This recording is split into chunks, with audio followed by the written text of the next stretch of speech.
আল্লাহ বলছেন ইন্নাশ শিরকা লাযুলমুন আযীম, নিশ্চয়ই শিরিক সব চাইতে বড় জুলুম।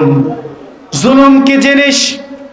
যে জিনিস যে জায়গায় থাকার কথা ওই জিনিস ওই জায়গায় থাকার নাম হলো ইনসাফ। কি বলছি? যে জিনিস যে জায়গায় থাকার কথা ওই জায়গায় থাকার নাম হলো ইনসাফ। যেমন ধরেন ফুলের মালা, চিনেন তো? আপনাদের দেশে যখন বিয়ে শাদী হয় তখন দুলা যখন গেইটে আসে তাকে ফুলের মালা দেয় কি দেয় না?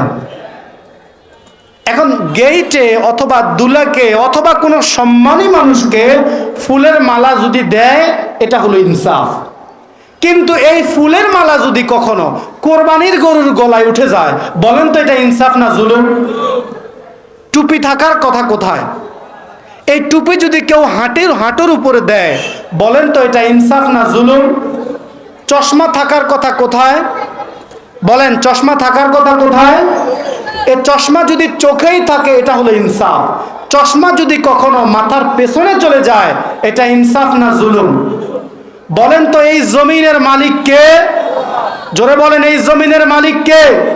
এই আকাশ বাতাস চন্দ্র সূর্য গ্রহ নক্ষত্র সমস্ত কিছু নিয়ম মেনে চলে কার? এই আল্লাহর জমিন যদি আল্লাহর আইন দিয়া চলে এটা হলো ইনসাফ। আর আল্লাহর জমিন যদি মানব রচিত আইন দিয়া চলে এটা ইনসাফ না জুলুম? এটা শুধু জুলুম নয়, এটা শতাব্দীর সবচাইতে বড় জুলুম। ঠিক কিনা বলেন? একটা ছাগল ছাগলের আইন মানে না, একটা কুকুর কোনোদিন কুকুরের আইন মানে না। অথচ আশরাফুল মাখলুকাত মানুষ সৃষ্টিকর্তার আইন পাওয়ার পরেও ওই আল্লাহর আইন বাদ দিয়া দুনিয়ার হাবিজাবি মানুষের আইন মেনে নেয়, আছে না নাই? সমাজ পৃথিবীতে যদি এখন শান্তির প্রয়োজন, কিসের প্রয়োজন? পৃথিবীর মানুষ যদি শান্তি শান্তি বলতে বলতে যদি রক্ত বমিও করে তবুও পৃথিবীতে শান্তি হবে না যদি এই জমিন আল্লাহর আইন দিয়া পরিচালিত না হয়। ঠিক কিনা বলেন? এখন সমাজ আছে যাদের কাছে, তাদের কাছে কোরআন নাই, আর যাদের কাছে কোরআন আছে তাদের কাছে, এটা না সত্য কথা? আলেম ওলামা দেশের যারা আছেন, আলেমদের চাইতে বিচক্ষণ আর কি কেউ হতে পারে? কারণ তাদের কাছে আল্লাহ প্রদত্ত আলেম আছে না নাই? ওই আলেমদের কাছে সমাজ নাই। আবার যাদের কাছে সমাজ আছে তাদের কাছে কোরআন। হয় আলেমদের কাছে সমাজ দিতে হবে, অথবা যাদের কাছে সমাজ আছে তাদেরকে কোরআন হাদিসের জ্ঞান অর্জন করা লাগবে। আপনি দেশ পরিচালনা করেন, অসুবিধা নাই, কিন্তু আল্লাহ যেভাবে চায়, রাসূল যেভাবে চায় সেভাবে চেষ্টা করেন, আমরা আপনাকে সহযোগিতা করব ইনশাআল্লাহ। ঠিক কিনা বলেন? তবে এই মাটির বহু গভীরে ইসলাম, ঠিক না? এই মাটিতে যদি কেউ দায়িত্ব পালন করতে চায়, যদি ইসলামের সাথে গাদ্দারি করে, আল্লাহ রাব্বুল আলামিন সময়ের ব্যবধানে এমন লাঞ্ছিত করেন পালানোর রাস্তা পর্যন্ত থাকে না। ঠিক কিনা বলেন? লোকমান তার সন্তানকে উপদেশ দিলেন, ইয়া বুনাইয়া লা তুশরিক বিল্লাহ, আর যাই করো আল্লাহর সাথে শরীক করো না। আল্লাহ রাব্বুল আলামিন বলেন, ইন্নাল্লাহা লা ইয়াগফিরু আন ইউশরাকা বিহি ওয়া ইয়াগফিরু মা দুনা যালিকা লিমান ইয়াশা। আল্লাহ রাব্বুল আলামিন বলেন, ইন্নাল্লাহা লা ইয়াগফিরু, নিশ্চয় আল্লাহ রাব্বুল আলামিন ক্ষমা করবেন না, আন ইউশরাকা বিহি, যদি আল্লাহর সাথে অংশীদার সাব্যস্ত করা হয়, ওয়া ইয়াগফিরু মা দুনা যালিকা লিমান ইয়াশা, তবে এছাড়া যত গুনাহ আছে আল্লাহ রাব্বুল আলামিন চাইলে ক্ষমা করে দেবেন, কিন্তু তিনি ক্ষমা করতে বাধ্য নয়। সুবহানাল্লাহ। যদি কেউ শিরক করে আর যদি তওবা না করে মারা যায়, ওই ব্যক্তি বেঈমান হয়ে যাবে। কি হয়ে যাবে? আল্লাহ রাব্বুল আলামিন অন্য আয়াতে বলেন, ফালা তাজআলু লিল্লাহি আনদাদান ওয়া আনতুম তা'লামুন, সুতরাং তোমরা জেনে বুঝে আল্লাহর সাথে কাউকে শরীক করো না। উপস্থিত জনতা, জেনে বুঝে কোনোদিন আল্লাহর সাথে শিরিক করব না, রাজি আছি না নাই?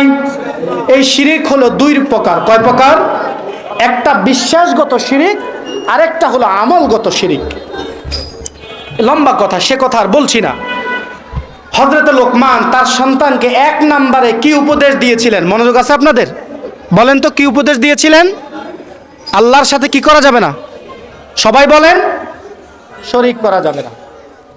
সামনে যারা আছো, যদি খারাপ লাগে উঠে যেতে পারবে, আপনারা বাধা দিয়েন না, কিন্তু কথা বলা যাবে না। লোকমান তার সন্তানকে 2 নাম্বার উপদেশ দিলেন।